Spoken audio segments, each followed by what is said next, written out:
Un trastorno de personalidad es un tipo de trastorno mental en el cual la persona tiene un patrón de pensamiento, desempeño y comportamiento marcado y poco saludable. El individuo con trastorno de personalidad tiene problemas para percibir y relacionarse con las situaciones y las personas. Esto causa dificultades y limitaciones importantes en las relaciones, las actividades sociales, el trabajo y la escuela. En algunos casos, es posible que el sujeto no se dé cuenta que tiene un trastorno de personalidad, porque su manera de pensar y comportarse le parece natural. Asimismo, es posible que culpe a los demás por los problemas que tiene.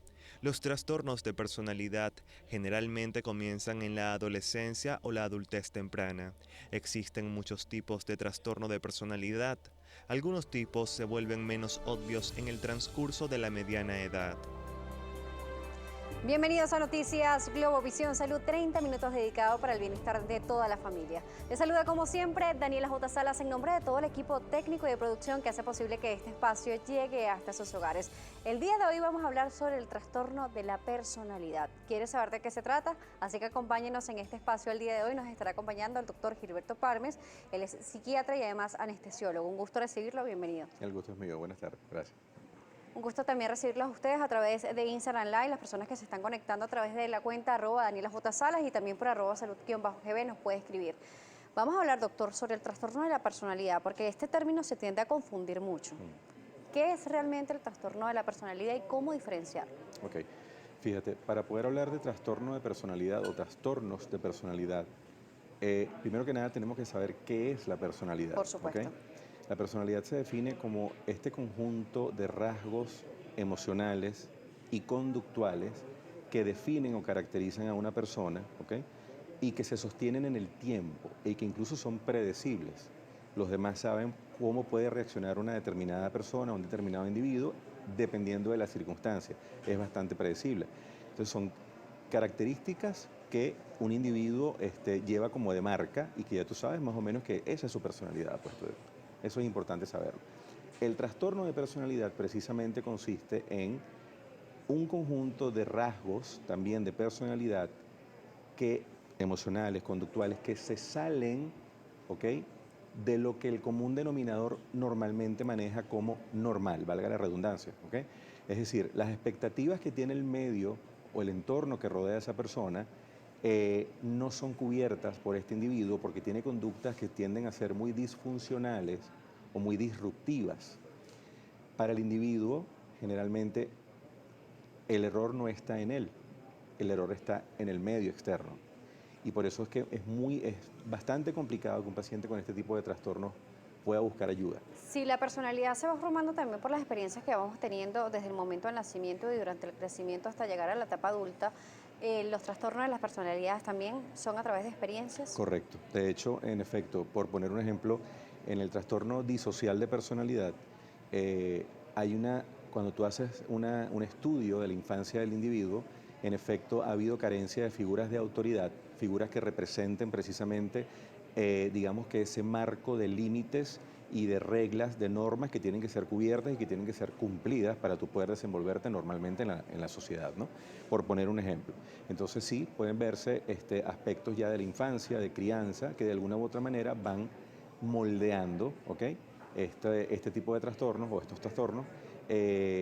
Sin embargo, no llegan a ser muy floridos desde el punto de vista clínico o muy manifiestos, sino ya en la adolescencia, a principios de la edad adulta. Hay trastornos en los que ya en niños, en ciertos niños, tú puedes más o menos tener una idea cuando ves ciertas conductas, pero no puedes dar el diagnóstico de trastorno de personalidad hasta no estar cumplida la mayoría de edad. Eso es sumamente ¿Cuándo importante. se determina la personalidad de una persona? Mira, la personalidad tiende de alguna manera a terminar de moldearse aproximadamente a los 21 años de edad. ¿Ok? 21, hay autores que dicen 22, pero más o menos el promedio es entre los 18 y los 21 años que termina de moldearse por completo. Por eso es que se establece como límite de edad mínimo para tú poder hablar de un trastorno de personalidad los 18 años. Antes de esa edad tú puedes decir, bueno, me impresiona, sospecho que aquí hay un trastorno de personalidad, más no puedes establecerlo de una vez como un diagnóstico.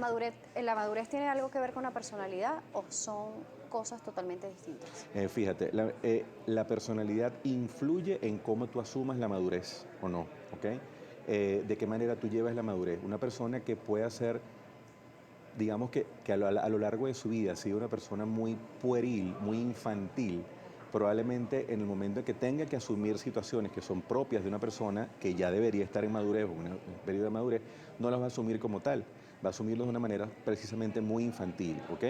Y hay personas que incluso, los que llaman los niños eternos, el famoso síndrome de Peter Pan, de que esas personas que no maduran, que pasa el tiempo y se van desenvolviendo con cualquier cantidad de circunstancias y, ¿sabes? No hay...